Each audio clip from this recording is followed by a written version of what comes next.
কোরআন এর ব্যাখ্যার কোনো শেষ নাই। আল্লাহ তাআলা বলছেন, قُلْ لَوْ كَانَ الْبَحْرُ مِدَادًا لِكَلِمَاتِ رَبِّي لَنَفِدَ الْبَحْرُ قَبْلَ أَن تَنفَدَ كَلِمَاتُ رَبِّي وَلَوْ جِئْنَا بِمِثْلِهِ مَدَدًا। আল্লাহ তাআলা বলেন, হে আমার নবী, আপনি বলেন তাম পৃথিবীর সব পানিগুলি যদি কালি হয়ে যায়, আর তাই দিয়ে যদি আমার রবের কালেমার ব্যাখ্যা লেখা যদি শুরু হয়ে যায়, লিখতে লিখতে তাম পৃথিবীর সব পানিগুলি শেষ হয়ে যাবে, আমার রবের কালেমার ব্যাখ্যা লেখা শেষ হবে না। এটা সেই কোরআন। সুবহানাল্লাহ বলবেন না? আহারে মুসলমান, এই কোরআন বুঝি না, কোরআন বুঝি না। ছেলেমেয়েদেরকে কোরআন শিখাই না, বাচ্চারা কোরআন জানে না। মরার সময় এই একটু আগে বলে আসছি মাদ্রাসা শিক্ষক পরিষদের মিটিং এর মধ্যে, না কোথায় বললাম, হ্যাঁ বলে আসলাম, যখন মারা যায়, মরার সময় না শিবিরের কোথায় কোন প্রোগ্রামে যেন বললাম, মানুষ যখন মারা যায় তখন তার পাশে সেইখানে নিয়া এই কয়েকজন আলেম মাদ্রাসার ছাত্র নিয়া কোরআন শরীফ পড়ায়, সাতক্ষীরা পড়ায়। এবার যদি শুধু সাতক্ষীরা না, সারা বাংলাদেশে, আমি সাতক্ষীরার ভালোবাসি সেই জন্য বারবার সাতক্ষীরা করি, তো সারা বাংলাদেশের সব জায়গায় মানুষ মরলে মাদ্রাসা থেকে কিছু আলেম ওলামা ছাত্র আইনিয়া কোরআন শরীফ পড়া, যে কোরআন শরীফ পড়ে। এখন আপনাদের কমন সেন্সের কমন বাদ দিয়ে শুধু সেন্স যদি থাকে, সেটা দিয়ে চিন্তা করে কন, এই মরা মানুষটা একই কোরআন শরীফ শুনবে? শুনতে পারবে না। তো এর কোরআন শুনে লাভটা কি? এখন এর যখন বাইসে ছিল তখন তো শোনার নাই, এখন মরিয়া গেছে, এই মরা মানুষটারে কোরআন শুনে লাভ কি? আর শুনাইতেছেন কিছু আলেম নিয়ে আসছেন, কিছু মৌলবী, কিছু হাফেজ নিয়ে আসছেন। এখন 20 জন 25 জন হাফেজ নিয়ে আসছেন। ওরা চিন্তা করতেছে যে 25 জন আসছি, যদি 1000 টাকা দেয় তাহলে 50 টাকা করে ভাগে পাবো, কি 25 টাকা করে ভাগে পাবো। ও তেলাওয়াত করতেছে আর ফাঁকে ফাঁকে যদি এগুলো চিন্তা করে, কোন হাফেজ আলেম রাগ করবেন না, আমি সত্যি কথা বলতেছি। এই চিন্তা যদি করে না, আমি ধরে নিলাম করে না, কিন্তু যদি করে পড়ার সময় যে পয়সা এত কয়টা দেবে, ভাগে পাবো এত, তাহলে বিশ্বাস করুন 1 পয়সারও সওয়াব হবে না। সারা দিন তেলাওয়াত করবেন, কোনো সওয়াব হবে না। তাহলে সবই হইল না, আর মরা মানুষের কাছে বসে পড়াইলেন, লাভটা হইলো কি? খামোকা কতগুলি পয়সা গেল।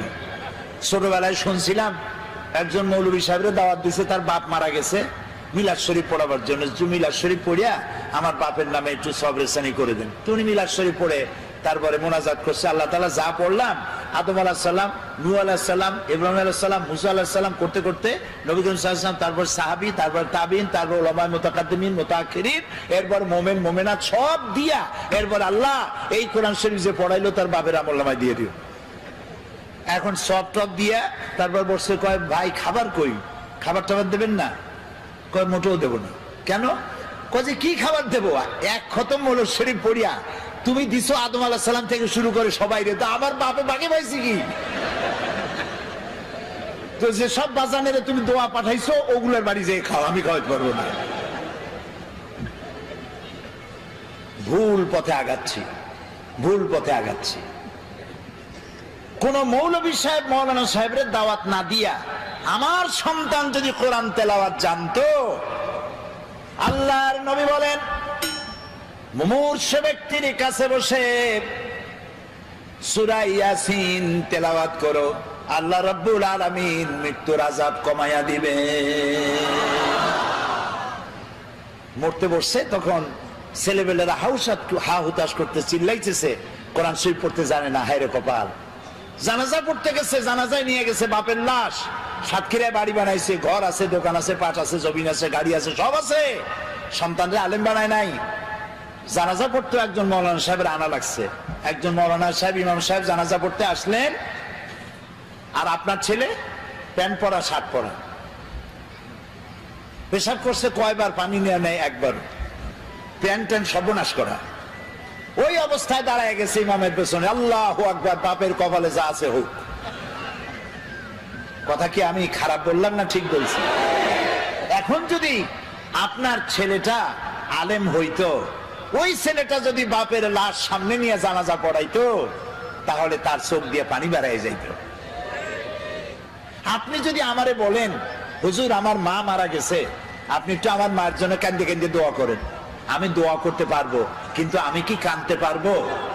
বলেন কাঁদতে পারবো? আরে মা মরছে আপনার, আমি কাঁদবো কোন দুঃখে? এটা তো স্বাভাবিক কথা। সেই জন্য কোরআন ছেলেকে শিখান, সন্তানকে শিখান, মেয়েকে শিখান, নিজে শেখেন, বউরে শিখান, জীবন বাকি জীবনটা কোরআনের খেদমতে লাগায় দেন। বলেন আমিন। আল্লাহ যেন কবুল করেন, বলেন আমিন। এই কোরআন নাজিল হলো, রাসূলুল্লাহ মুখস্থ করতেছেন, এখন মুখস্থ করতে গিয়ে তাড়াহুড়ো করতেছেন যাতে একটা জের জবরও ভুল না হয়। আল্লাহ রাব্বুল আলামিন বলেন লা তুহাররিক বিহি লিসানাকা লিতাজালা বিহি। ও নবী, কোরআনকে মুখস্থ করার জন্য আপনার জিহ্বা এত নাড়াচাড়া করার প্রয়োজন নাই। আমার জিবরাইল যখন কোরআন শরীফ তেলাওয়াত করবে আপনার সামনে, জিবরাইলের সাথে মাত্র একবার উচ্চারণ করবেন আপনি, আপনার সিনার ভিতরে গোটা কোরআন শরীফ মুখস্থ করায় দেওয়ার মালিক আমি আল্লাহ। আপনারে মুখস্থ করাবো, আপনাকে তেলাওয়াত করাবো, সুবহানাল্লাহ। আপনারে তেলাওয়াত করবো, আপনি তেলাওয়াত করতে পারবেন, আপনি মানুষকে বুঝাইতে পারবেন। সুবহানাল্লাহ বিহামদিহি।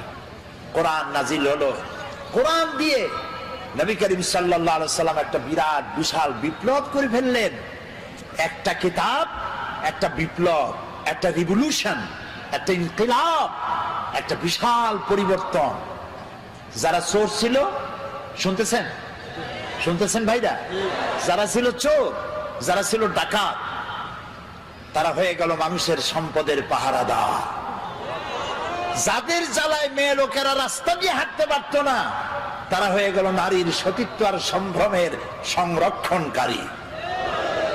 বানায় বললাম না ইতিহাস, ইতিহাস।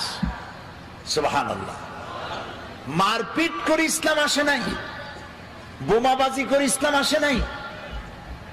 আল্লাহ তাআলা তার রাসূলকে বলেছেন ইন্নামা আনতা মুযাক্কিরুন লাস্তা আলাইহিম বিমুসাইতির।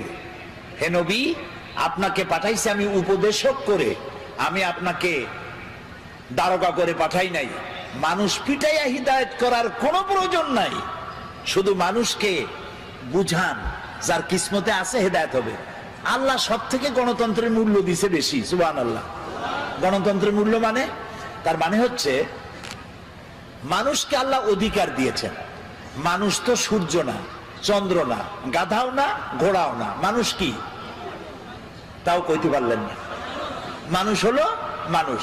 আর সব থেকে সম্মান দেওয়া হয়েছে কারে? ওয়ালাকাদ কাররামনা বানি আদম। আল্লাহ তাআলা বলেন আদম সন্তানকে আমি সব থেকে বেশি সম্মান দিছি। সব থেকে বেশি সম্মান তোমাদের। তুমি কি লক্ষ্য করছো তোমার যত আমি দেই, এই খাবারগুলো কত যত্ন করে দিছি? আপনার বাড়ির ডিসি সাহেব, এসপি সাহেব, এমপি সাহেব, আপনার বাড়ি যদি মেহমান হয়, আপনি খোলা খাবার দেন? খাবারগুলো কি করে আনেন? ডাকে নিয়ে আসেন না? ডাকে নিয়ে আসেন। তো কি ডিসি আর এসপি আজ এসে কাল নাই, তাই না? এমপি কোন, মন্ত্রী কোন, আজ আছে কাল নাই, সত্যি না? এই বান্দাগুলি আছে এবং থাকবে, আসতে থাকবে। তো আল্লাহ তাআলা বলছেন আমি আদম সন্তানকে সম্মান দিছি। সম্মান শুধু এক জায়গায় না, বহু জায়গায়। যত খাবার দিলেন, খাবারগুলো সব প্যাকেট করে দিয়েছেন। কলা দিছেন, প্যাকেট করে দিছেন। আম দিছেন, কভার দিয়ে দিছেন। আনারস দিছেন, কাঁঠাল দিছেন। যত খাবার দিছে আপনি তাকায় দেখেন, সমস্ত খাবারের উপরে কভার দিয়ে পেঁচায়া খাবারগুলো দিছে। বান্দা এগুলি খা আর জন্মের মতো নাফরমানি কর নাকি? আমরা তো তাই করতেছি। আরে কপাল, যিনি করলেন মেহেরবানি আর আমরা করলাম নাফরমানি, ঠিক না? তো আল্লাহ তাআলা আদম সন্তানকে সম্মান দিয়ে আল্লাহ তাআলা বলছেন ওয়াকুলিল হাক্কু মির রাব্বিকুম। তোমার, হে নবী, আপনি বলুন যে প্রভুর পক্ষ থেকে, তোমার রবের পক্ষ থেকে এ কথাকে স্পষ্ট করে বলা হলো ফামান শাআ ফালিউমিন ওয়া মান শাআ ফালিয়াকফুর। রবের পক্ষ থেকে চূড়ান্ত ঘোষণা এসে যাওয়ার পর তুমি ইচ্ছে করলে আল্লাহর উপরে ঈমান আনতেও পারো, ইচ্ছে করলে বাগাওয়াত, বিদ্রোহ, অস্বীকারও করতে পারো, এই ইখতিয়ার তোমার আছে। তোমাকে সূর্যের মতো বাধ্য করিনি প্রতিদিন পূর্ব দিগন্ত থেকে উদিত হয়ে পশ্চিম দিগন্ত অস্তমিত হবে, তুমি বাধ্য নও। জোয়ারের পানি একদিকে যাবে, ভাটির সময় আর একদিকে যাবে, তুমি বাধ্য নও। তুমি মানুষ, তোমাকে সব থেকে বেশি মর্যাদা দিয়েছি, অধিকার দিছি, তুমি আমার সবকিছু দেখো, দেখার পরে যদি পছন্দ হয়, ভালো লাগে, আমার উপর ঈমান আনো, আর পছন্দ না হইলে ঈমান আনো না। কিন্তু একটা সময় আছে যে সময় তোমাকে এই সব কিছুর জবাব আল্লাহর কাছে দিতে হবে। সুবহানাল্লাহ। কোরআন হচ্ছে সেই কিতাব যা দিয়ে মানুষকে আল্লাহ তাআলা বুঝাইছে। এখন আমাদের ইয়াং জেনারেশন, নতুন প্রজন্ম, নতুন বলেন প্রজন্ম, যারা ডিজিটাল বোঝে খুব ভালো, নতুন প্রজন্ম কম্পিউটার বোঝে, ডিজিটাল বোঝে, অ্যানালগ বোঝে, সব বোঝে।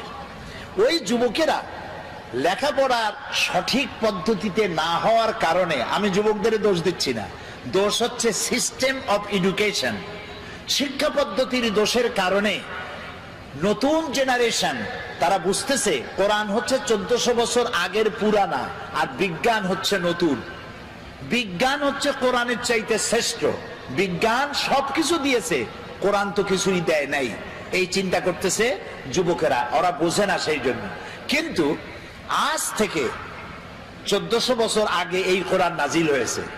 বর্তমান বিজ্ঞান পরিশ্রম করে, মেধা খরচ করে, তারপরে অর্থ খরচ করে যেসব বিষয় এখন আবিষ্কার করছে, এ সব কিছু আল্লাহ রাব্বুল আলামিন 1400 বছর আগে এ কোরআনে বলে রেখেছে।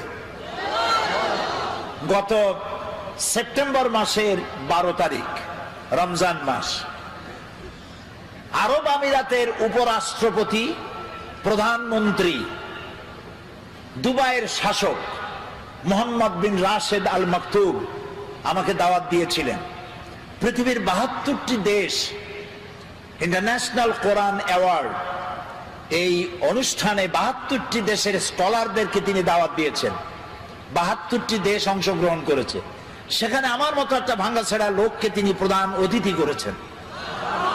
সেখানে আমার বক্তব্যের বিষয় ছিল the scientific miracles in the holy Quran, কোরআনের বিজ্ঞানময় মুজিজা। এর উপর আমাকে বক্তব্য রাখতে হবে, সময় 2 ঘন্টা। 2 ঘন্টা বক্তব্য রাখার জন্য আমি প্রস্তুতি নিতে চাইলাম কোরআন থেকে বিজ্ঞানের, কোরআন দিয়ে বক্তৃতা করতে হবে, তো আমি বক্তৃতা নিতে হবে কোরআন দিয়ে। এ কোরআন তো ওয়াজের সবচেয়ে বড় কিতাব। ওয়াজের সবথেকে বড় কিতাব কোনটা আমরা বুঝি না, সেই জন্য কিসসা কাহিনী ছাড়া ওয়াজই হয় না। একদিন নবী মুস্তাফায় রাস্তা দিয়ে হাইটে যায়, হরিণ একটা বাধা ছিল গাছেরই তলায়, পড়েন সাল্লাল্লাহ। কোন জায়গায় পাইছে আল্লাহ জানে, এগুলো কোথাও নাই, আন্দাজে বানায় নিয়েছে। কিসসা কাহিনী নবীর নামে, সাহাবীর নামে মিথ্যা কথা কইয়া মানুষ কান্দায়। কথা বুঝতে পেরেছেন? কোরআনের শ্রেষ্ঠ ওয়াজের কিতাবের নাম কি? কোরআন। আমি যেহেতু আমাকে বক্তব্য রাখতে হবে, সেখানে সরকারি লোকজন থাকবে। সেই মাহফিলে প্রিসাইড করেছেন অ্যাটর্নি অফ ল ইব্রাহিম দুমেলহা, তিনি প্রিসাইড করলেন। আরবরা উপস্থিত ছিলেন এবং উপস্থিতির সংখ্যা ছিল বিশাল। ওরা পত্রিকায় লিখেছে আরব আমিরাতের শ্রেষ্ঠ, সব থেকে বড় জমায়েত হয়েছে এটা। টিভি চ্যানেলগুলি লাইভ প্রচার করেছে। আমি আগের থেকে প্রস্তুতি নিলাম যে বিজ্ঞানের উপরে আলোচনা করতে গিয়ে কোরআনের আয়াত কতগুলি পাওয়া যায়, খুঁজতে থাকলাম। অন্তত আমার খোঁজে, আমি তো ছোট মানুষ, কোরআন অত বুঝি না। লোকেরা কয় মুফাসসিরে কোরআন, আসলে তো কোরআনের তালিবে ইলম, আমি কোরআনের ছাত্র।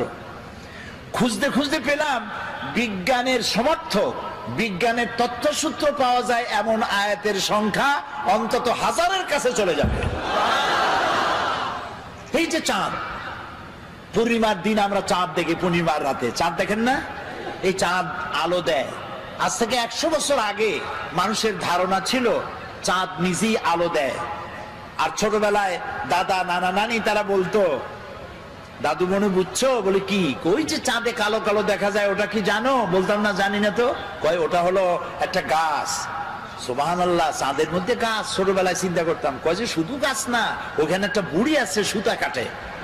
তখন চিন্তা করতাম যে আরে এই বুড়ি এত কষ্ট করে সুতা কাটে, সারাদিন তো খায় কি। পরে কিন্তু ওই ধারণা আমাদের এখন আর নাই, ঠিক না? ভূমিকম্প সম্পর্কে প্রশ্ন করা হতো, ভূমিকম্প কি জানো? বলতাম না, জানি না। তো যে একটা গরুর দুইটা শিঙের পৃথিবী, শিং যখন ব্যথা করে তখন এক শিং থেকে আর এক শিং যখন পাল্টায় তখন পৃথিবী কাঁপে ওঠে। চিন্তা করতাম, ওরে বাবা, গরুটা কত বড়, শিংটা কত মোটা। এখন কি তাই বিশ্বাস করি? করি না। আজ থেকে 100 বছর আগে ছিল চাঁদ নিজে আলো দেয়, কিন্তু পরবর্তী সময় বিজ্ঞানীরা আবিষ্কার করলো যে না, চাঁদ আলো যেটা দেয় ওটা ধার করা আলো, ওর নিজের আলো নাই। এই কথা বিজ্ঞান আবিষ্কার করলো এই শখানেক বছর হলো। কিন্তু বিজ্ঞান জানলো 100 বছর আগে, আর তার 1300 বছর আগে জেনেছেন মুহাম্মদুর রাসূলুল্লাহ সাল্লাল্লাহু আলাইহি ওয়াসাল্লাম। এই কোরআনে সূর্যকে বলা হয়েছে শামসুন। কোরআনে সূর্যকে কি বলা হয়েছে? শামসুন, সিরাজুন, ওয়াহাজুন, দিয়াউন। এর অর্থ কি? সিরাজ, শামস, দিয়া, এক একটার এক একটা অর্থ আছে। কোনটার অর্থ হচ্ছে প্রদীপ্ত, প্রজ্জ্বল। কোনটার অর্থ হলো উত্তাপ সৃষ্টিকারী, আলো বিকিরণকারী। এটা হলো সূর্য। আর চাঁদের কথা যখন আল্লাহ বলেছেন তখন বলেছেন কামারান মুনিরা। কামার মানে চাঁদ, মুনিরা মানে আলোক প্রাপ্ত। যে চাঁদ আলো পায়া আলো বিকিরণ করে ওইটার নাম হলো চাঁদ। সুবহানাল্লাহ। তাহলে চাঁদের যে নিজের আলো নাই, এই কথা বিজ্ঞান বোঝার আগে বুঝছে কে? বলেন, মুহাম্মদ রাসূলুল্লাহ সাল্লাল্লাহু আলাইহি ওয়াসাল্লাম। বিজ্ঞানীরা মনে করেছিল, এই যে অনেকে বলে, যুবকরা বলে, সুশীলরা বলে, সুশীল বুদ্ধিজীবী, বুদ্ধির ঠেলায় দেয়ার ইজ নো গড, আল্লাহ নেই। আমি জানি না কত বোতল খাইলে পরে এই কথা বলতে পারে যে আল্লাহ নাই। আরে বেটা, তুই হইছিস কেমনে? এই পৃথিবী এমনি এমনি হইছে? এই মাইকটা এমনি এমনি হইছে? এই সামান্য ফ্রিজটা এমনি এমনি হইছে? কেউ তো বানাইছে। তো মাইকটা, সাইকেলটা, জুতাটা সবটা বানাইতে কেউরে লাগলো, আর তোমারে বানাইতে কেউরে লাগে নাই, এমনি এমনি হইছে। আল্লাহ রহম করুক, বলেন আমিন। তো ওরা বলে যে দেয়ার ইজ নো গড, স্রষ্টা বলতে কেউ নেই। তো কি হয়েছে? তো এমনি এমনি হয়েছে সব। এরপরে বিজ্ঞানীরা দেখলো যে চাঁদ হলো পৃথিবীর সব থেকে, নবী করিম সাল্লাল্লাহু আলাইহি ওয়াসাল্লামকে বিশ্বাস করতে চায় না, কোরআনকে বিশ্বাস করতে চায় না। বলে যে আমাদের বিজ্ঞানীরা তো চাঁদে গেছে। আরে মুহাম্মদ সাল্লাল্লাহু আলাইহি ওয়াসাল্লাম কদ্দুর গেছে? উনি তো আর চাঁদে যাইতে পারে নাই, কাজে বিজ্ঞানীদের গুরুত্বই বেশি। তা আমি বলি, ভাই, চাঁদ হলো পৃথিবীর সব থেকে নিকটতম উপগ্রহ। চাঁদ হলো পৃথিবীর মাটি থেকে 2,32,000 মাইল দূরে। এটা একটা উপগ্রহ, পৃথিবীর চাইতে ছোট বা বড়। কিন্তু সূর্য হচ্ছে পৃথিবীর মাটি থেকে 9,30,00,000 মাইল দূরে, ঠিক না? আর ওই সূর্যটা হলো পৃথিবী থেকে 13 লক্ষ গুণ বড়। বিজ্ঞানীরা মনে করলো এটাই বুঝি শেষ, কিন্তু না, সেটাই শেষ না।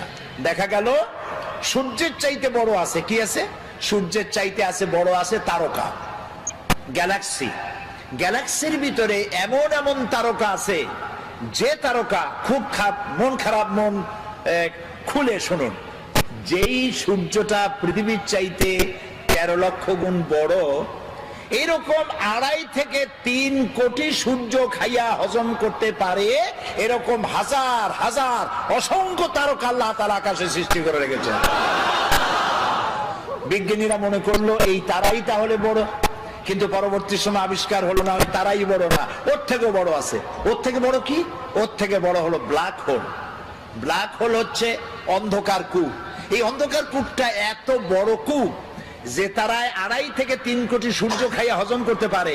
সেই তারা ঘুরতে ঘুরতে যদি ব্ল্যাক হোলের রেঞ্জের মধ্যে এসে যায়, তাহলে এই ব্ল্যাক হোল আপনি যেমন চকলেট চুষে শেষ করে ফেলেন, তার থেকে দ্রুত সময়ের ভেতরে ওই তারা চুষে শেষ করে ফেলে নেয়। এই কথা বিজ্ঞান জানলো সেদিন। আর আল্লাহ রাব্বুল আলামিন বিজ্ঞান জানার 1300 বছর আগে আল্লাহ রাব্বুল আলামিন বলছেন, ফালা উকসিমু বিন নুজুম, সেই তারকাসমূহের শপথ, সেই তারকাসমূহের শপথ করি, যেই তারকাসমূহ নিপতিত হয় যেখানে, ফালা উকসিমু বিমাওয়াকিন নুজুম, তারকাসমূহ নিপতিত হয় যে জায়গায়, সেই জায়গার শপথ করি। তো তারকাসমূহ নিপতিত হয় কোথায়? ব্ল্যাক হোলের মধ্যে। সেই কথা আল্লাহ তাআলা 1400 বছর আগে বলে রেখেছেন কোরআন শরীফের মধ্যে। এই যে আপনার আমার একটা শরীর, একটা বডি আছে না, কেমনে হয়েছে এই বডিটা?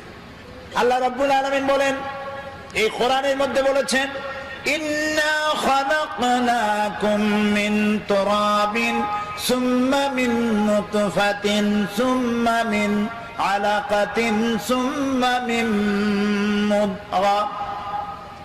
তোমাকে মাটির, নিষ্প্রাণ মাটি দিয়ে সৃষ্টি করা হয়েছে, এর থেকে নুতফা হয়েছে, মায়ের পেটে চলে গিয়েছে। এখন বিজ্ঞানীরা, ভ্রূণ তত্ত্ববিদরা বলেন, ভ্রূণ তত্ত্ববিদ তারা বলেন, ভ্রূণ থাকে মায়ের পেটে 3টা পর্দার আড়ালে। এখন বলতেছে, আর কোরআন বলতেছে ফি জুলুমাতিন সালাস, 3টা পর্দার আড়ালে মায়ের পেটে সন্তান থাকে, ফি কারারিম মাকিন, একটা সুরক্ষিত জায়গার ভিতরে আমি এটাকে রেখে দেই। আলাকা সুম্মা মিন নুতফাতিন সুম্মা মিন আলাকা, আলাকা মুআল্লাক থেকে। বিজ্ঞানীরা এখন আবিষ্কার করেছে, যেটা মায়ের পেটের মধ্যে যে জরায়ু আছে, বাচ্চা থলি যেখানে বাচ্চাটা থাকে, ওইখানে আলাকা, এটা ঝুলন্ত অবস্থায় সেটকে থাকে, লাগিয়ে থাকে, মিশে থাকে। ওরা এখন বলতেছে, কিন্তু আল্লাহ বলেছেন 1400 বছর আগে। তারপরে আল্লাহ কি বলছেন? এটাকে আমি গোশতপিণ্ড বানাই,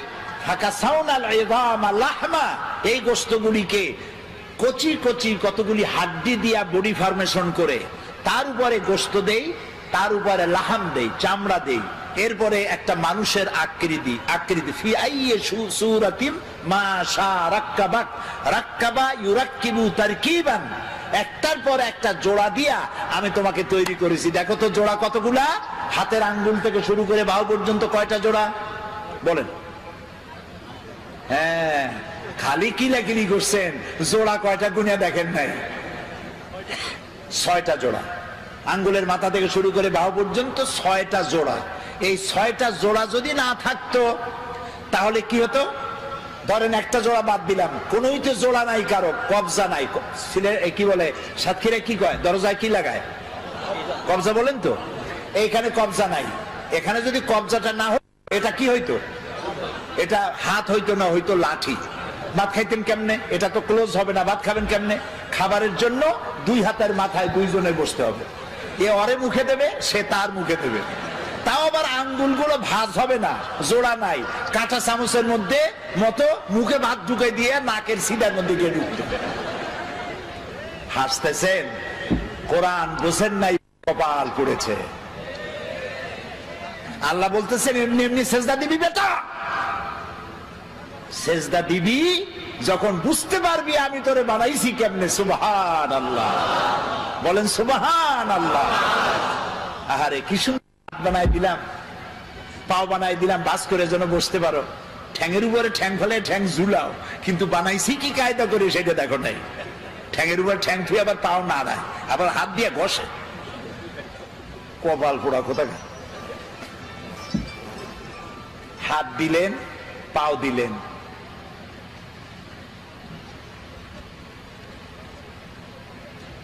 ঠোঁট দিলেন কথা বলার জন্য, ওয়ালিসানা ওয়া শাফাতাইন ওয়া হাদাইনাহুন নাজদাইন। সুবহানাল্লাহ কোন? আচ্ছা, এই যে 2টা ঠোঁট, আগেই কোন সুবহানাল্লাহ। আচ্ছা, এই 2টা ঠোঁট যদি না থাকতো, ঠোঁট দুটো কত সুন্দর, হাসি দিলে এই ঠোঁটেই সৌন্দর্য বাড়ায় দেয়। দাঁত আর ঠোঁট দুটো মিলে হাসির সৌন্দর্য বাড়ায়। বুড়া মানুষের দাঁত নাই, সে যদি হাসে তার হাসি একরকম। জি, আবার দাঁত ভাঙ্গাদের দাঁত নাই, ফাঁক ফাঁক, ওর হাসি একরকম। পুরা দাঁতগুলি আছে, ঠোঁটও আছে, এর হাসি আবার আর এক রকম। এখন ঠোঁটবিহীন মুখের চিন্তা করেন, ঠোঁট নাই, মনে হবে যেন বেসকি দিয়ে রয়েছে সারাক্ষণ। কি সুন্দর 2টা ঠোঁট দিয়া দিলেন। আপনি ঠোঁট নাড়বেন, জিহ্বা নাড়বেন, আপনার মনের কথাগুলি ভাষা হইয়া বেরিয়ে গিয়ে অন্যকে বুঝাতে সহযোগিতা করবে। সুবহানাল্লাহ, আল্লাহু আকবার, আরো জোরে কও আল্লাহু আকবার। এই সুন্দর করে চেহারা দিলাম, সুন্দর করে বানালাম, চোখ দিলাম দুইটা, এই চোখ দুইটা এই দুই জায়গায় না দিয়া যদি কপালের উপরে দিতাম, পারতেন না? আল্লাহ ক্রিকেট খেলাইতে পারতেন, বল হাসিয়া চোখ দুইটা একেবারে স্যান্ডউইচ হইতো জায়গায়। বল খেলতে গিয়া, হ্যান্ডবল ফুটবল খেলতে গিয়া আছাড় খাইয়া ডিমের মামলেট হয়ে যেত দুইটা চোখ। এই চোখ দুটো সেফ জায়গায় রাখা হয়েছে, উপর একটা হাড্ডি, নিচে একটা হাড্ডি, মাঝখানে চোখ, যাতে ধাক্কা মাক্কা লাগলেও চোখের উপরে না লাগে। আহারে আহারে আমার আল্লাহ। এরপরে চোখে মানুষ পলক দেয়, সাতক্ষীরার লোক পলক দেয়, ইচ্ছা করে দেন না অটোমেটিক? অটোমেটিক। ইচ্ছা করে দিলে ফটর ফটর করতো, এটা অটোমেটিক হয়। কেন হয়? বাতাসের ভেতরে অসংখ্য পলিউশন আছে, রোগ জীবাণু আছে, অনবরত এই রোগ জীবাণুগুলি আপনার চোখের মধ্যে প্রবেশ করতেছে।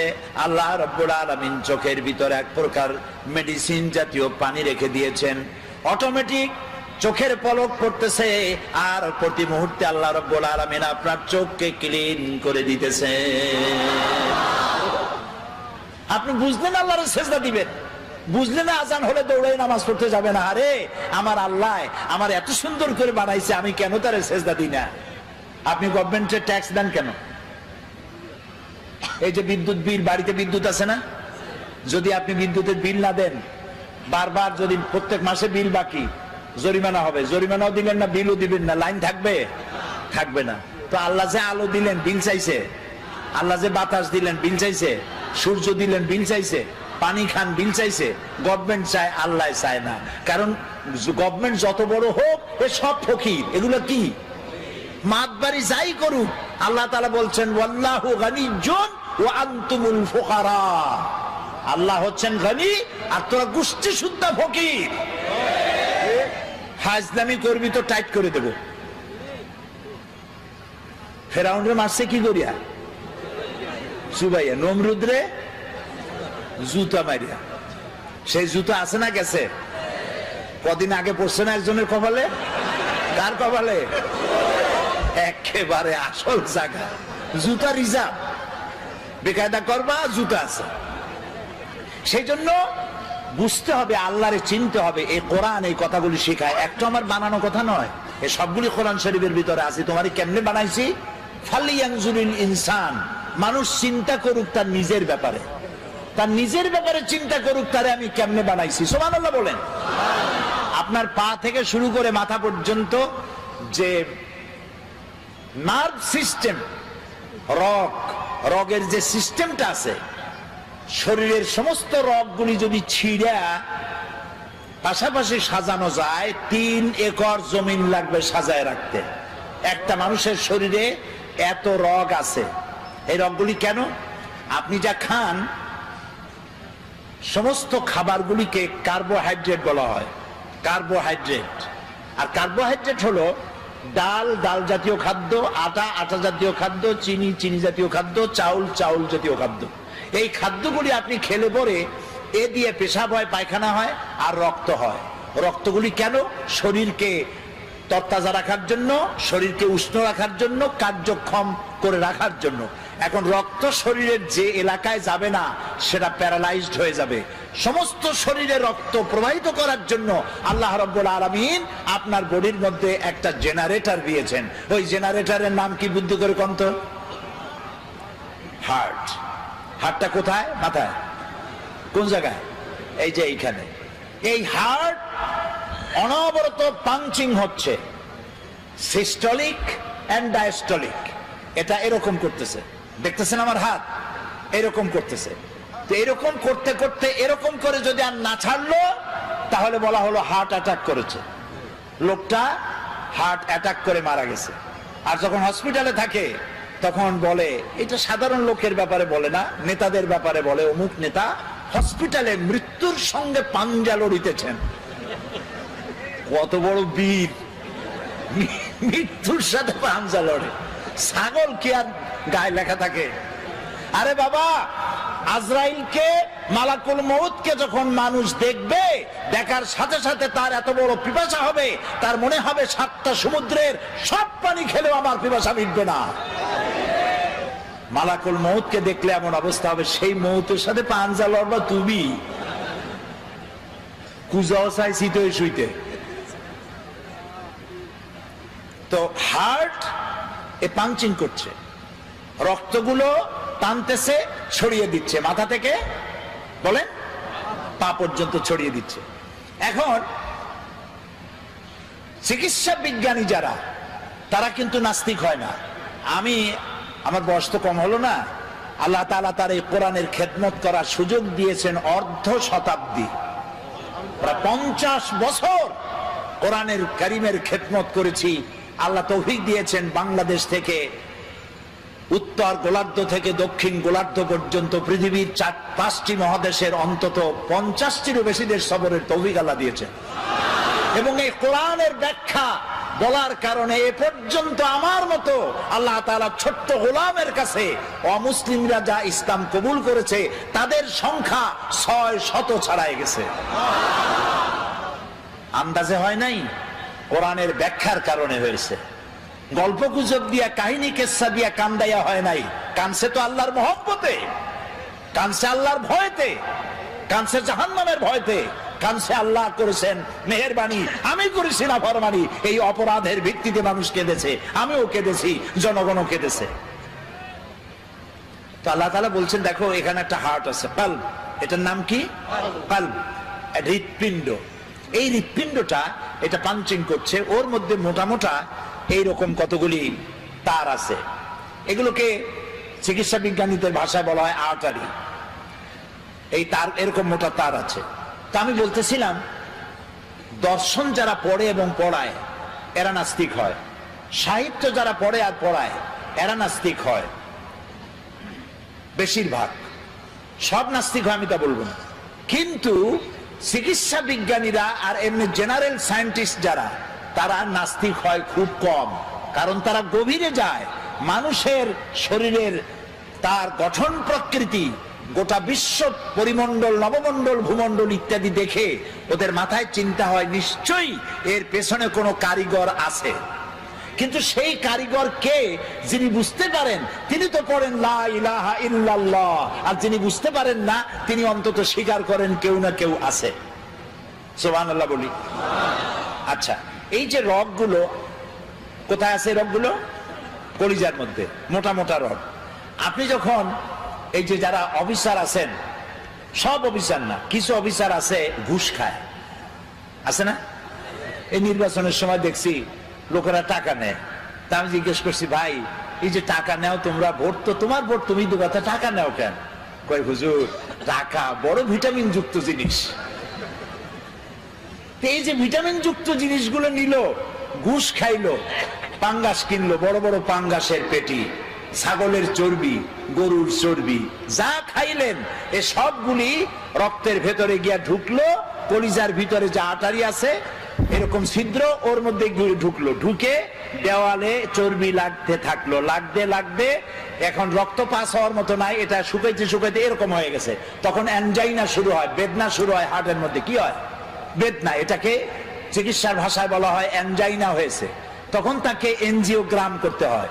এনজিওগ্রাম করে দেখা গেল যে তার 2টা অথবা 3টা আর্টারি ব্লক হয়ে আছে, 90% or 75% or 80% or 100%। এখন এই লোকটাকে বাঁচাতে হবে। কেমনে বাঁচাবেন? বাইপাস অপারেশন করবে, শীত করে ভালাইয়া বুকটারে ভাড়বে, হারিয়ে কলজাটারে বাইর করবে, কলজা বাইর করিয়া ওইখানে আর একটা তার লাগাবে। মরে যাওয়া তারটা বাদ দিয়ে নতুন তার লাগাতে হবে। সেই তার পাবে কোথায়? ছাগলের তারে হবে, গরুর তারে হবে। এবার দেখুন কোরআন, আল্লাহ রাব্বুল আলামিন মানুষের শরীরের ভেতরে, হাতের ভিতরে, রানের ভিতরে, হাঁটুর নিচে এমন কিছু পার্টস রেখে দিয়েছেন স্পায়ার পার্টস হিসাবে, এমন কিছু রগ রেখে দিয়েছেন যে রগগুলি অন্য কোনো কাজে লাগে না।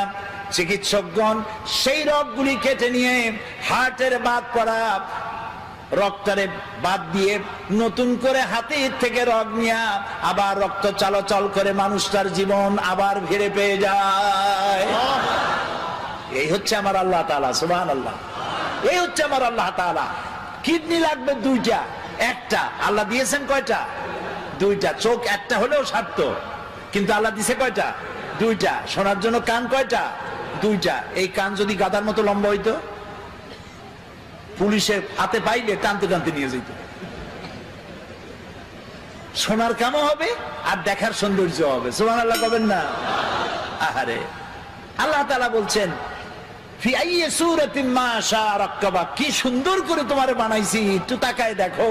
আরে হাতের চামড়া, পায়ের চামড়া দেখো, বুকের চামড়া, পিঠের চামড়া দেখো। পায়ের উপরের চামড়া একরকম, পায়ের তালুর চামড়া আর এক রকম। পায়ের উপরে, পাতার উপরে যে চামড়াটা, ওই রকম চামড়া যদি হতো পায়ের তলে, প্রত্যেক দিন জুতায় হাফসুল করে যেরকম, ওইরকম হাফসুল করা লাগলো পায়ে। হাতের তালুর চামড়া, পিঠের চামড়া, বুকের চামড়া, পিঠের চামড়া একরকম না। সুবহানাল্লাহ বলবেন না? তারপরে নাকটা একদম মুখের কাছে রাখা হয়েছে, যাতে করে আপনি খাবার দিলে আপনি বুঝেন। হোটেলে খাইতে গেছেন, নাম করা হোটেল, হোটেল আল হায়াত, কিন্তু মৌতের ব্যবস্থা আছে ওখানে। হোটেলের নাম হোটেল আল হায়াত। সেখানে 5 দিনের পচা ইলিশ, খাসির গোশতের নামে পাতিশিয়ালের গোশত। এখন খাইতে গেলে নাক একদম মুখের কাছে, নাক সার্টিফাই করবে, নাক বলে দেবে বেটা খাস না, 5 দিনের পচা ইলিশ। কিন্তু এই নাক যদি মুখের কাছে না হইয়া শরীরের দূরতম কোন জায়গায় হতো, তাহলে খাবার বানাইয়া জামা গেঞ্জি উল্টাইয়া এরপরে তার কাছ থেকে সার্টিফিকেট নিয়ে তারপর মুখে দেওয়া লাগতো। তাও সুবহানাল্লাহ কবেন না? আল্লাহ তাআলা এত সুন্দর করে এ মানুষকে সুগঠিত করেছেন, সুন্দর করে বানিয়েছেন, তারপরে এই পৃথিবীকে সুসজ্জিত করেছেন মানুষের থাকার জন্য, পড়ার জন্য। আল্লাহ তাআলা বলছেন এই পৃথিবী তোমার জন্য আমি সৃষ্টি করেছি, খালাকা লাকুম মা ফিল আরদি জামিয়া, এই পৃথিবীতে যা সৃষ্টি করেছি সব তোমার জন্য। বিজ্ঞানীরা বলেছেন হিমালয় পাহাড়ের অত্যুচ্চ শিখর থেকে শুরু করে আটলান্টিক মহাসাগরের অতল তলদেশ পর্যন্ত যা কিছু আছে সব মানব সেবায় নিয়োজিত, সব মানুষের সেবা করছে। এই মাত্র 50-60 বছর আগের কথা হবে। প্রশান্ত মহাসাগর, প্যাসিফিক ওশান, প্রশান্ত মহাসাগরের ভিতর একটি নদী আবিষ্কার হয়েছে। এই নদীটা 400 কিলোমিটার লম্বা আর 150 কিলোমিটার চওড়া। সমুদ্রের মধ্যে নদী, তার মানে কি? তার মানে হচ্ছে সমুদ্রের পানি কি নোনা না মিঠা? বলেন সবাই, নোনা পানি। ওই এলাকার পানিগুলি আল্লাহ বানাইছেন মিষ্টি, এটা আবিষ্কার হয়েছে। তো সমুদ্রের নোনা পানির মধ্যে মিষ্টি পানি, মাঝখানে কিন্তু কোনো পার্টিশন নাই। মারাজাল বাহরাইনে ইয়ালতাকিয়ান বাইনাহুমা বারযাখুল লা ইয়াবগিয়ান, কোনো পার্টিশন নাই, হিজাব নাই, বাঁধ নাই। নোনা পানির ভিতরে মিষ্টি পানির ব্যবস্থা আল্লাহ রাব্বুল আলামিন করে রেখেছেন। জলচর প্রাণীরা যেন পানির অভাবে কষ্ট না পায়, মিষ্টি পানির অভাবে কষ্ট না পায়। কোন নাবিক যদি নৌ চলাচলে সামুদ্রিক জাহাজে চলতে গিয়া রিজার্ভ ট্যাঙ্কির পানি ফুরায় গেছে, পানির অভাবে যেন মরে না যায়। লবণাক্ত সমুদ্রের ভিতরে মিষ্টি পানির ধারা আমার আল্লাহ চালু করে দিয়েছে। পানির এক নাম বলেন, আরো জোরে বলেন। এই পানি যদি 10 ফিট উঁচা হয়ে আসে সাতক্ষীরার উপর থেকে, নাম হবে কি? একটু আগে ছিল জীবন আর তারপরেই মরণ। এই পানি না হলে পৃথিবীর মানুষ বাঁচবে না। সেই জন্য এই পৃথিবীর 4 ভাগের 3 ভাগ কি? পানি। সুবহানাল্লাহ। একটা মহাদেশ আছে, যেই মহাদেশের নাম হলো অ্যান্টার্কটিকা। আস্থা মহাদেশটা হলো পানি। পানিকে আল্লাহ তাআলা বরফ করে রেখে দিয়েছেন। পানির যদি ঘাটতি হয়, এই বরফ গলায় দিয়ে আল্লাহ পানি পূরণ করে দিবেন। মাটির তলায় পানি, খালে পানি, বিলে পানি। আচ্ছা বলেন তো, আপনাদের এলাকায় কলারোয়ায়, এই সাতক্ষীরায়, ঝাউডাঙ্গায়, তারপরে এদিকে আরো কি কালীগঞ্জ, তারপরে শ্যামনগর, প্রতাপনগর, আশাশুনি, কয়রা, বেয়াড়া, আরো কি আছে না, ওগুলা বুনিয়া নাকি, সব আমার মুখস্থ। এই এলাকার নদীগুলো সোজা না বেঁকা বেঁকা? হ্যাঁ, সমস্ত খাল আর নদী কি বলেন? বেঁকা বেঁকা। কেন? সোজা যদি হইতো তাহলে দুই দিকের মাটি সমানভাবে পানির পরশ পেত। বাঁকা বাঁকা করে সব দিকের মাটি পানি নিতে পারে এই ব্যবস্থা করেছে আমার আল্লাহ রাব্বুল আলামিন। এরপরেও মাটির আরো পানি প্রয়োজন, প্রাণী জগতের আরো পানি প্রয়োজন। সেজন্য রব্বুল আলামিন বলেন, আল্লাহুল্লাযী আরসালার রিয়াহা ফাতুসিরু সাহাবা ফাসুকনাহু ইলা বালাদিন মাইয়িতিন فأحيينا به الأرض بعد موتها كذلك النشور سبحان الله الله الذي أرسل الرياح আল্লাহ হচ্ছেন তিনি যিনি বাতাসকে প্রবাহিত করেন, সমুদ্রের লবণাক্ত পানিগুলি উত্থিত করেন, মেঘমালায় পরিণত করেন। সুবহানাল্লাহ। এই মেঘ কে বানায়? পানি কে উঠান? আনতুম আনজালতুমুহু মিনাল মুজনি আম নাহনুল মুনজিলুন। ওই আকাশ থেকে পানি কে বর্ষণ করে? তুমি করো না আমি করি? আল্লাহ করে। এরপরে এই মেঘকে আল্লাহ অর্ডার করেন, বাতাসকে বলে দেন বাতাস মেঘ টেনে আশা শুনি কালীগঞ্জ এবং সাতক্ষীরার আকাশের উপরে নিয়ে যা। আপনারা আবার মনে মনে খুশি হবেন না যে সাতক্ষীরা বুঝি কোরআন শরীফ আছে। এগুলো আমি ব্যাখ্যায় বললাম। আল্লাহ যখন অর্ডার করেন, মেঘ পরিচালক ফেরেশতা মেঘ বাতাসকে হুকুম করে, আল্লাহর হুকুমে বাতাসে মেঘ চলে আসলো। কোথায় আসলো? সাতক্ষীরা আসলো। আসলো কোথায়? এবার আল্লাহ যদি ইচ্ছা করেন, মেঘের পানিকে কলসির মতো কান্দা দিয়া যদি ঢেলে দেন, তাহলে ঘর বাড়ি ভেসে যাবে, মানুষ শেষ হয়ে যাবে। আল্লাহ রাব্বুল আলামিন কণা কণা বৃষ্টি নাজিল করে দেন, ফোঁটা ফোঁটা বৃষ্টি।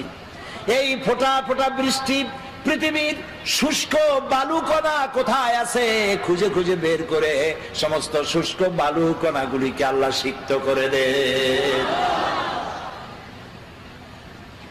তারপরে মরা জমিনকে আল্লাহ তাআলা জিন্দা করে দেন বৃষ্টির পানি দিয়া। মরা জমিন কি হয়ে গেল?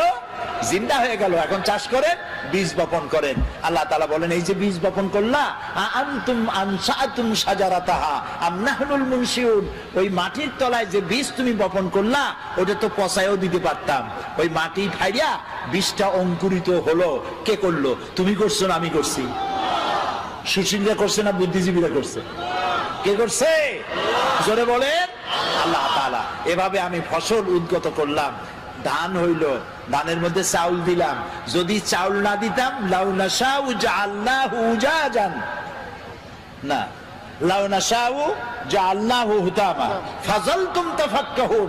যদি আমি ওই ধানের মধ্যে চাউল না দিতাম, তাহলে তুমি কি করতা? বাল নাহনু মাহরুমুন, কপালে আঘাত করতে আর বলতো, আরে মাহরুম হয়ে গেলাম, বঞ্চিত। ধানগুলোরে আল্লাহ সিটা বানাইতে পারে না? কে বলছে? আল্লাহ নিজেই বলছেন, আমি ইচ্ছা করলে সিটা বানাই দিতে পারতাম। তাহলে আমি তোমাকে বানাইলাম, কে বানাইছে? বলেন সবাই। এই সুন্দর দুটি হাত কে বানিয়েছেন? চোখ দিছেন কে? কান দিছেন কে? নাক দিছেন কে? মুখ দিছেন কে? চলার জন্য, বলার জন্য শক্তি দিছেন কে? চিন্তা করার ক্ষমতা দিছেন কে? যৌবন দিছেন কে? বাচ্চা দিছেন কে? বউ দিছেন কে? এই সব কিছু দিয়া খাবেন কি, সেটাও আল্লাহ তাআলা বানাই দিয়েছেন। সুবহানাল্লাহ। জমিনে ফসল হইল, আরে জমিনকে আল্লাহ অর্ডার দিলেন, আমার এই জমিন এত ভালো, বাংলাদেশের এই মাটি এত ভালো, আমার প্রিয় জন্মভূমি বাংলাদেশ, নাম কি? তাও এরকম আসতে কইলেন, জোরে কর না, আরো জোরে কর। এই মাটি বড়ই সুন্দর। আঙ্গুল দিয়া নাড়ায়া নাড়ায়া কদুর বিচি বপন করে দিলেন। পরের দিনে 2 পাতা, তারপরের দিন লতা, 6 দিন পর ফুল, আর কয়দিন পর কদু ঝুলে পড়লো। আল্লাহর দেওয়া এত সুন্দর কদু খাইয়া আলহামদুলিল্লাহ কয় না, কয় সাদের লাউ বানাইলো মোরে বই থাকি। আগা খাইলো, ডগা খাইলো, তাও আল্লাহরে চিনল না। কপাল পোড়া। কি পোড়া বলেন? কপাল পোড়া। খাবার দিলেন, মাছ দিলেন, তরি তরকারি দিলেন, সব দিলেন, সে আল্লাহর নামাজ পড়ে না, সে আল্লাহর কোরআন বোঝে না। কি কপাল পোড়া! আরে মুসলমান, আল্লাহ রাব্বুল আলামিন বলছেন আমি খাবার দেই, খাবারগুলো তৈরি করেছি আমি। এবং আল্লাহ এমন দেওয়া দেয়, দেখবেন নামাজ পড়লেও দেয়, নামাজ না পড়লেও দেয়। বরং দেখা যায় যারা নামাজ পড়ে না, রোজা করে না, ইসলামরে গাইলায়। মৌলানা সাহেবদের বলে মৌলবাদী, আবার বলে জঙ্গিবাদী। নতুন নাম তৈরি হয়েছে জঙ্গিবাদী, সন্ত্রাসী, হরকুতুল জিহাদ, কুতকুতুল উন্মাদ। এরপরে নতুন আরেক নাম রাখছে, শুনে তো অবাক হয়ে গেছি। নতুন নাকি আরেকটা দল বাইরে হয়েছে, সেটার নাম আল জঙ্গিতুল জংলা। এ আবার কোন জঙ্গলে আল্লাহ জানে। এরা নতুন নতুন নাম রাখে, আলেমদেরকে বদনাম দেয়, আলেমদেরকে বদনাম দেয়। ওরা নামগুলি আবিষ্কার করে আর মনে করে মৌলবীরা বুঝবে না, কিন্তু আমরা যে বুঝি ওরা আবার তা বোঝে না। তো আল্লাহ রাব্বুল আলামিন সৃষ্টি করলেন, তারপরে খাবার দিলেন, সুবহানাল্লাহ বলেন। জমিনকে উর্বর করে দিলেন, খেতে খামারে মাছ দিলেন, পাখি দিলেন, সব খাবার দিলেন। খেতে দেওয়ার মালিক কে? ওয়ামা মিন দাব্বাতিন ফিল আরদি ইল্লা আলাল্লাহি রিজকুহা। এই পৃথিবীর উপরে এমন কোন বিচরণশীল জীব নাই যে জীবের রিজকের দায়িত্ব আমি আল্লাহ নিজ হাতে গ্রহণ করি নাই। সকল জীবের রিজকের দায়িত্ব কার? তা আমরা দেখি নামাজ রোজা যারা করে এরা বরং কম পায়। যারা নামাজ রোজা করে না, আল্লাহরে গাইল দেয়, ইসলামরে গাইল দেয়, ইসলাম মিটাবার চেষ্টা করে, ওরা পায় বেশি। ঠিক না? আল্লাহ তাআলা বলছেন লা ইয়াগুররান্নাকা তাকাল্লুবুল লাযিনা কাফারু ফিল বিলাদ। ও মুসলমানেরা, এই কাফেরদের চাকচিক্য সম্পদ দেখা তুমি ভয় পাইও না, চিন্তা করো না, প্রতারিত হও না। মাতাউন কালিল, সামান্য কিছু সময়ের জন্য আমি ওদের দিছি। সুম্মা মাওয়াহুম জাহান্নাম, এরপরে ঠিকানা হবে কোথায়? ওয়া বিসাল মাসির। আহারে হায় হায়, দুনিয়া কা মজা লে লো, দুনিয়া তোমারি হ্যায়। তো দুনিয়ার মজা লোটার জন্য খুব লুটপাট করো, তারপরে সময় আসবে যখন বলবা আমার স্বাদ না মিটিল, আশা না ফুরিল। তারপরে কি? সকলই ফুরায় যায়। আরে খাইতে পারলাম না, এত বাড়ি বানাইলাম, এত ঘর বানাইলাম, এত লুটপাট করলাম, এত শয়তানি করলাম, এত ডিজিটাল করলাম, আরে সব তো গেল শেষ হইয়া। সব শেষ, সব শেষ হয়ে যাবে। আল্লাহ রাব্বুল আলামিন খেতে দেন, পড়তে দেন, আর আল্লাহ মানুষকে ক্ষমতা দিয়ে বলেন লিনানজুরা কাইফা তা'মালুন। ক্ষমতা দেই আর তাকায় থাকি তোমার আমলটা কেমন হয়। সুবহানাল্লাহ বলেন, সুবহানাল্লাহ। সমুদ্রের মধ্যে যে এই যে আপনাদের বাড়িতে টেলিভিশন ডিশ লাইন আছে না, এই ডিশ লাইনে উপকারও আছে, ক্ষতিও আছে। এত সব বাজে ছবি আসে, এগুলি বন্ধ করা ভালো, কন্ট্রোল করা ভালো। কিন্তু ভালো ভালো ছবিও আছে, যেমন ন্যাশনাল জিওগ্রাফি একটা চ্যানেল আছে, ডিসকভারি একটা চ্যানেল আছে, এনিম্যাল প্ল্যানেট একটা, এনিম্যাল প্ল্যানেট একটা চ্যানেল আছে, আছে না? এই চ্যানেলগুলি আমি মাঝে মধ্যে দেখি। সমুদ্রের ভিতরে সব থেকে বড় জলচর প্রাণীর নাম কি? তিমি। নীল প্রজাতির তিমি যেটা, সেটার ওজন ৫,০০০ টন পর্যন্ত হয়। একটা মাছের ওজন ৫,০০০ টন পর্যন্ত। ওটা যে বাচ্চা দেয়, তিমিতে ডিম পারে না, কি দেয়? বাচ্চা দেয়। তো মা যেমন বাচ্চাও তো তেমন। বাচ্চাটা পৃথিবীতে যেদিন আসে সেদিন থেকে শুরু করে প্রত্যেক দিন তার দুধ লাগে ৫০ থেকে ৬০ মণ। কোন গভর্নমেন্ট খাওয়ায়? আরে বলো, কোন গভর্নমেন্ট খাওয়ায়? নাম কি তার? চিৎকার দিয়া বলো। আল্লাহ তাআলা খাওয়ায়। সুবহানাল্লাহ, সুবহানাল্লাহ।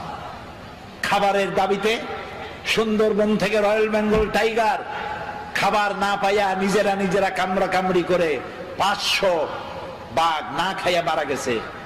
এরকম কোন খবর পত্রিকায় ছাপা হয়েছে? পত্রিকার তো অভাব নাই। দৈনিক দেখে নেব, প্রত্যেক দিন চিৎকার, মাসিক হুঙ্কার। এই যে পত্রিকাগুলি, তো দৈনিক দেখে নেব এই পত্রিকায় কোনোদিন এরকম ছবি আসছে, খবর আসছে? কুমিররা না খাইয়া, হাঙ্গরেরা, কামড়গুলি না খাইয়া 2000 কুমির, হাঙ্গর, কামড় নদীর ভিতরে ভেসে উঠেছে। হয়েছে এরকম? হয়েছে এরকম? হয় নাই। ওরা না খেয়ে মরে না। আচ্ছা এখন বলেন, সংখ্যায় কারা বেশি? সংখ্যায় মানুষ বেশি না পিঁপড়া থেকে শুরু করে পাখি পর্যন্ত তারা বেশি? অন্য সৃষ্টি জগতের মানুষ ছাড়া অন্যরা বেশি। সেগুলো না খাইয়া মরে না। না খেয়ে মরে কারা? মানুষগুলি। ওগুলো না খাইয়া মরে না। এবার আল্লাহ রাব্বুল আলামিন তিনি বলছেন, আমি খাবার দেই, গর্ত থেকে পিঁপড়া বের হয়, সাপ বের হয়, সুন্দরবন বন থেকে বাঘ বেরিয়ে গেল, সিংহ বেরিয়ে গেল, হাতি গন্ডার বেরিয়ে গেল, পানির ভিতরে পুঁটি মাছ থেকে তিমি মাছ, মহাশূন্যে টুনটুনি পাখি থেকে শুরু করে ঈগল পাখি যে 2 থাবা দিয়া 2টা ভেড়া থাবা দিয়ে উড়ে চলে যেতে পারে, এই শক্তিশালী পাখি। সমস্ত প্রাণী জগৎ সকাল বেলায় খালি পেটে মহাশূন্যে উড়ে বেড়ায়, জঙ্গলে ঘরে সমুদ্রে সাঁতার কাটে, আর সন্ধ্যা হতে না হতে সমস্ত প্রাণীর পেট ভরে দিয়ে আমি আল্লাহ যার যার ঘরে ফিরাইয়া দেই।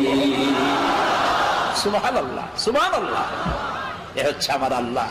সেই আল্লাহর সেজদা দাও না যিনি খাওয়ান, যিনি পরান, যিনি সবকিছু দিয়েছেন, সে আল্লাহকে ভুলে গিয়েছ। খেতে দেওয়ার মালিক তিনি। কত খাবা তুমি? হাদিসে কুদসি, হাদিসে কুদসি, অর্থাৎ এটা কোরআন না, আল্লাহ বলেছেন। কি সেটা? হাদিসে কুদসির ভিতরে এসেছে, মুত্তাফাকুন আলাইহি। আল্লাহ তাআলা বলছেন, পৃথিবীতে যত জিন এসেছিল আর যত মানুষ এসেছিল, পৃথিবীতে যত জিন আসবে আর যত মানুষ আসবে, যদি পৃথিবীর কোন একটি মাঠে একত্রিত হয় আর যার যার চাহিদা আমার কাছে চাইতে থাকে, সকলের চাহিদা কি একরকম?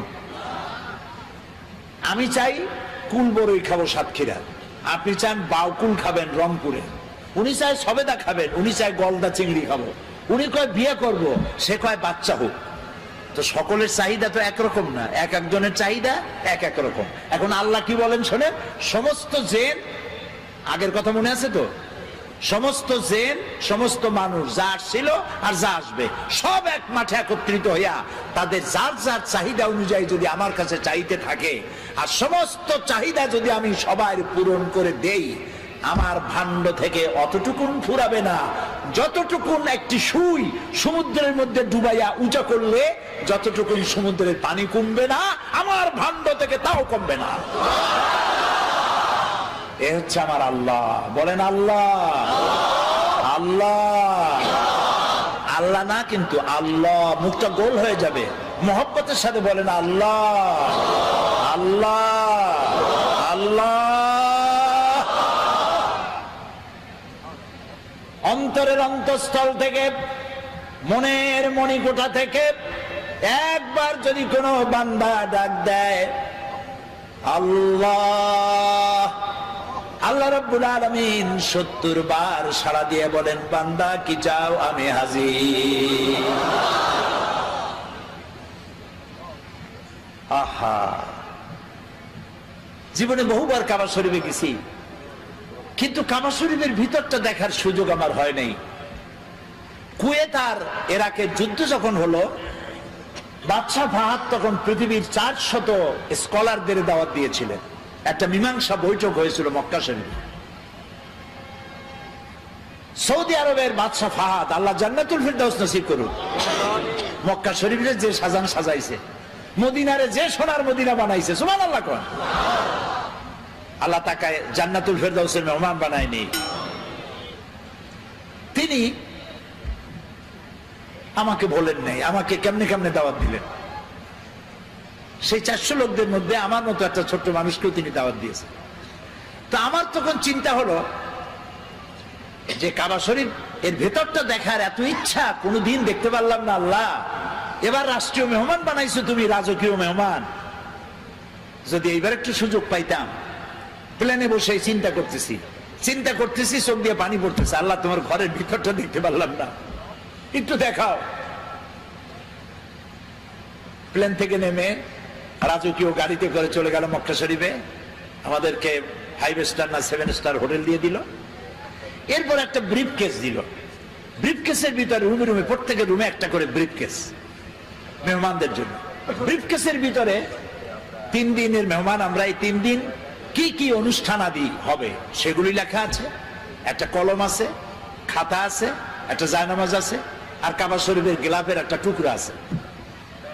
তো এই অনুষ্ঠান সূচিতে দেখলাম বারের নাম মনে নাই, সেই বার এবং তারিখ দেওয়া আছে, অমুক বার সকাল 7টায় কাবা শরীফের দরজা মেহমানদের জন্য খুলে দেওয়া হবে। আমার চলতে পারি পড়ছে যে আল্লাহ তুমি এইভাবে দোয়া কবুল করছো, সুবহানাল্লাহ। আমি সকালের অপেক্ষা করি নাই, রাতের খানা খাইয়া গোসল করিয়া তারপরে নতুন জামা কাপড় পরিয়া সারা রাত তওয়াফ করেছি, তাহাজ্জুদের নামাজ পড়েছি, আর সকালের অপেক্ষা করেছি। ফজরের নামাজের পর দাঁড়ায় আছি এতিমের মতো আল্লাহর ঘরের দরজার সামনে, চিন্তা করছি আমি আগে ঢুকবো। কিন্তু 400 মেহমান তো, আমার আগে ঢুকালেন প্রোটোকল অফিসারেরা, আমার আগে ঢুকালো আজাদ কাশ্মীরের প্রেসিডেন্ট সরদার আব্দুল কাইয়ুম খান, তারে ঢুকাইলো আগে। এরপরে তখন রাশিয়া এবং আফগানের মধ্যে যুদ্ধ হচ্ছিল, তখন আব্দুর রাব আস-সাইয়াফ আর রাসূল যিনি কমান্ডার ছিলেন আফগানের, তাকে ঢুকালেন দ্বিতীয়, আর তৃতীয় ব্যক্তি হিসাবে এই গোলামের আল্লাহ ঢুকাইলেন। কাবা শরীফের ভিতরে গিয়ে সুন্নত অনুযায়ী 4 দিক ফিরে, কাবার মধ্যে ঢুকলে আর কেবলা এক দিক নাই, এখন চারুদিক কেবলা। চারুদিক ফিরে 2 রাকাত নামাজ পড়ে তারপরে সেজদায় পড়ে গেলাম। অর্ধ ঘন্টার মতো সেজদায় পড়ে প্রাণ ভরে কাঁদছি। তারপরে আমার চিন্তা হলো এই ঘরের মধ্যে 20-22 জনের বেশি লোক এক সময় ধরে না, তা আমি তো অন্যদের উপরে জুলুম করতেছি, আমার তাড়াতাড়ি বেরোনো দরকার। আমি উঠলাম, দাঁড়াই আমি দেখতে পাচ্ছি আমার সামনে দাঁড়ানো আহলে হাদিসের তৎকালীন সভাপতি ডক্টর আব্দুল বারী, তিনি আজ দুনিয়ায় বেঁচে নাই, আল্লাহ তাকে জান্নাতুল ফেরদাউসের মেহমান বানায়নি। আমি দেখছি বুড়া মানুষ, দাড়িগুলি সাদা, চোখ দিয়া পানি পড়ে দাড়ি ভিজে ভিজে পড়তেছে। তিনি আমারে দেখাইলেন, কাবা শরীফের দরজার দিকে আঙ্গুল দিলেন, এদিকে দেখেন।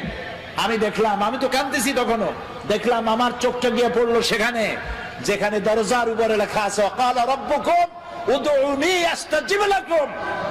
তোমার রব বলছে তোমার রবের কাছে ডাকো, রবকে বলো, রবকে ডাকো, তোমার ডাকের জবাব তোমার রব দিবেন। আমি আবারও কানলাম আর বললাম, আল্লাহ আমি এতক্ষণ তোমাকে ডেকেছি, এবার জবাব দেওয়ার দায়িত্ব তোমার। আল্লাহুম্মা লা তারুদ্দানা খাইবিন, আল্লাহ তাআলা একেবারে কিছু না দিয়া ফকিরের মতো খালি হাতে ফেরত দিও না বাবু। আল্লাহর কাছে চাইলে আল্লাহ তাআলা দেন। কপাল পড়েছে মুসলিম মিল্লাতে, সারা পৃথিবীর মুসলমানদের, শুধু আমাদের না সারা দুনিয়ার। এই মুসলমানদের কপাল যদি ভালো বানাইতে হয় তাহলে এই কোরআনের কাছে আসতে হবে, আল্লাহর দিকে ফিরে যেতে হবে। কোন দিকে ফিরে যাবেন? আল্লাহর দিকে। নামাজটা ঠিক মতো আদায় করেন। যুবক ছেলেরা, যুবকেরা মাহফিলে সব থেকে বেশি আসে, আমার কলিজাটা ঠান্ডা হয়ে যায়। আলহামদুলিল্লাহ, যুবকরা আমাদের সম্পদ, যুবকরা আমাদের নিয়ামত। আলহামদুলিল্লাহ বলেন। আপনি আপনার ডানে বাঁয়ে তাকায় দেখেন তো বুড়া দাড়ি পাকা কয়জন আর যুবক কত। আপনি যদি রেশিও ভাগ করেন তো আমার কাছে আমি যা দেখতেছি 10% বুড়া মানুষ হতে পারে, 90% যুবক এসেছে মাহফিলে। এই যুবকরা, তরুণরা আমাদের সম্পদ। আমার রাসূল কি বলেছেন জানেন? আমার রাসূল বলছেন উসিকুম বিশ-শাবাবে খায়রা ফাইন্নাহুম আরাক্কু আফইদা লাকাদ বাসানি আল্লাহু বিল হানিফিয়্যাতি সামহা ফাহালাফানি আশ-শাবাব ওয়া খালাফানি আশ-শায়ুখ ক্বালা নবী সাল্লাল্লাহু আলাইহি ওয়াসাল্লাম। রাসূলুল্লাহ বলেছেন তোমরা যুবকদের প্রতি সহৃদয় হয়ো। কে বলছেন? বলেন। যুবকদের প্রতি, তরুণদের প্রতি সহৃদয় হও, কারণ আল্লাহ তাআলা আমাকে উদারতা সহকারে দিন প্রতিষ্ঠা করতে পাঠাইছেন পৃথিবীতে। এই দিন প্রতিষ্ঠার কাজে আমাকে সহযোগিতা করেছে যুবকেরা, আর বিরোধিতা করেছে। রাসূলুল্লাহ কথাটা কার? আল্লাহ রাসূলের কথা। কার কথা? আমাকে দিন প্রতিষ্ঠার কাজে সহযোগিতা করেছে বলে যুবকেরা, বিরোধিতা করেছে বুড়োরা। এবার আপনি দেখেন, ইতিহাস দেখেন, যারা ইসলাম কবুল করেছিল তারা কারা? হযরত আবু বকর ইসলাম করেছেন, কবুল করেছেন বয়স 37 বছর, 40-এর নিচে। হযরত ওমর ইসলাম কবুল করেছেন 26 বছর বয়স। হযরত আব্দুর রহমান বিন আওফ, জুবাইর ইবনে আওয়াম বয়স 17 বছর। হযরত আলী ইসলাম কবুল করেছেন বয়স 8.5 বছর। 8.5 থেকে শুরু করে সব বিলো 40-এর নিচে রাসূলকে সাহায্য করেছে, রক্ত দিয়েছে, জীবন দিয়েছে। আর বিরোধিতা করেছে কারা? আবু জাহাল, আবু লাহাব, উতবা, সাইবা, মুগিরা, আবু সুফিয়ান, পুষ্টি শুদ্ধা সব 40-এর উপরে। এখন এই মাহফিলে যারা বুড়ো আসছেন আমার, তারা আবার কিন্তু মন খারাপ করবেন না। আমরা ওই বয়সটা পার হয়ে আসছি, ওই যৌবনকালটা পার হয়ে আসছি। সেই যৌবন শ্রেষ্ঠ যৌবন, যার যৌবনকালটা আল্লাহর জন্য দিয়ে দিয়েছেন। সুবহানাল্লাহ। আরে ভাই, যুবকেরা অনেক সময় বলে একটু এখন হলো যৌবনকাল, এই এখন কি নামাজ পড়বো? বুড়ো হইলে নামাজ পড়বো। বুড়ো হইলে নামাজ পড়বা, বুড়ো কাল পাবা, তার কি কোনো নিশ্চয়তা আছে? এক নাতি, তার দাদা কুজো হয়ে গেছে। কুজো লোক আছে না, হইলে কুজো হয় না? নাতি বলতেছে দাদারে, দাদা বর্ষিটা কিনছো কত দিয়া? দাদা বুঝতে পারছে, দাদা ভাই কেনা লাগবে না, সময় আসলে তুমি একটা মাগনা পাবা। কাজে যুবক বুড়ো, তরুণ যুবক হবে, যুবক বুড়ো হবে, এটা তো ঠিক। তো সেই জন্য যুবকদের প্রতি রাসূলুল্লাহ বেশি আকৃষ্ট ছিলেন। একটা সমাবেশে রাসূলুল্লাহ বক্তৃতা করতেছেন, হযরতে জারীর রাদিয়াল্লাহু তাআলা আনহু, তার চেহারা ছিল চাঁদের মতো সুন্দর। সুবহানাল্লাহ বলে। তিনি মাহফিলে বসার জায়গা পান নাই, এরকম দাঁড়ায় আছে। রাসূল কি নিজের গায়ের চাদর ছুঁড়ে মেরেছেন, ইজলিস ইয়া জারীর, ও জারীর তুমি আমার চাদরের উপরে বসো। সুবহানাল্লাহ। ফাকাব্বালাহা জারীর ওয়া দাম্মাহা ইলাই। হযরতে জারীর রাসূলের চাদর বুঝতে পারে কোন মানুষ? সুবহানাল্লাহ। হযরত জারীর চাদর নিয়া বুকের সাথে জড়ায় ধরিয়া চুমা খাচ্ছেন আর বলছেন, আকরামাকাল্লাহ কামা আকরামতানি ইয়া রাসূলুল্লাহ। হে রাসূল, আমি কি আপনার চাদরে বসতে পারি? আপনি আমাকে সম্মানিত করেছেন, আপনার সম্মান আল্লাহ আরো আরো আরো আরো অনেক বাড়ায় দিন। যুবকদের তিনি সম্মান করতেন। হযরত আবু সাঈদ খুদরি রাদিয়াল্লাহু তাআলা আনহু, তিনি যখন কোন যুবকদেরকে আসতে দেখতেন দাঁড়ায় যেতেন। যুবক আসতে দেখলে দাঁড়ায় যেতেন আর বলতেন, মারহাবাম বিওয়াসিয়াতি রাসূলিল্লাহ সাল্লাল্লাহু আলাইহি ওয়াসাল্লাম। হে রাসূলের চলমান উপদেশ, মারহাবা, ওয়েলকাম, তুমি আসো, তুমি রাসূলের চলমান উপদেশ। কাদ আমারানা আন নাহফাজাল হাদিসা ওয়া নুআসালাকুম ফিল মাজালিস। রাসূলুল্লাহ আমাদেরকে নির্দেশ করেছেন আমরা যেন তার হাদিসগুলিকে সংরক্ষণ করি আর তোমাদের মতো যুবকদেরকে যেন আমাদের মজলিসে জায়গা করে দেই। কাজী যুবকেরা, আজান হলে বলে মসজিদে চলে যেও। তোমাদেরকে নষ্ট করার মুসলিম যুবক, তোমার গায়ের রক্ত এক মুসলিম, তোমার শরীরে। তোমার মা কি মুসলমান, মুসলিম মায়ের রক্ত তোমার শরীরে, মুসলিম পিতার রক্ত তোমার শরীরে। সুবহানাল্লাহ, সুবহানাল্লাহ।